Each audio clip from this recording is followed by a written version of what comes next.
নিতাই নাই সে দেশে না যাব, নিতাই বিমুখ জনার মুখ না হেরিব। নিতাই আমাদের উদ্ধারকর্তা, বলছেন জগৎগুরু, তিনি আমাদের জীবনে মরণে গতি, অর্থাৎ মৃত্যুর পরে কেউ থাকবে না, মৃত্যুর পরে একজনই থাকবেন, তিনি হচ্ছেন নিতাই, নিত্যানন্দ, আনন্দ রসকন্দ, নিত্যানন্দ।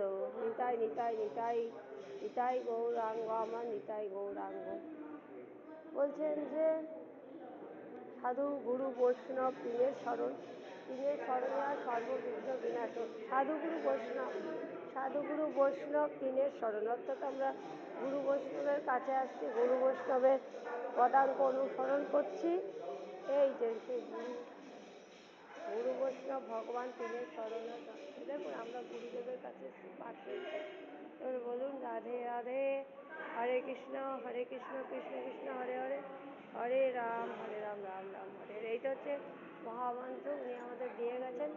সাধুগুরু বৈষ্ণবের পদধূলিতে অভিষিক্ত না হওয়া অবধি, অনেকে বলে ঘরে বসে হরিনাম করো, ঘরে বসে হরিনাম হবে না। আপনার যতক্ষণ না এই সাধুগুরু বৈষ্ণবের পদধূলিতে অভিষিক্ত হচ্ছেন ততক্ষণ আপনি হরিভক্তি পাবেন। অত হরিভক্তি হচ্ছে দুর্লভ, দুর্লভ মানব জনম, জনম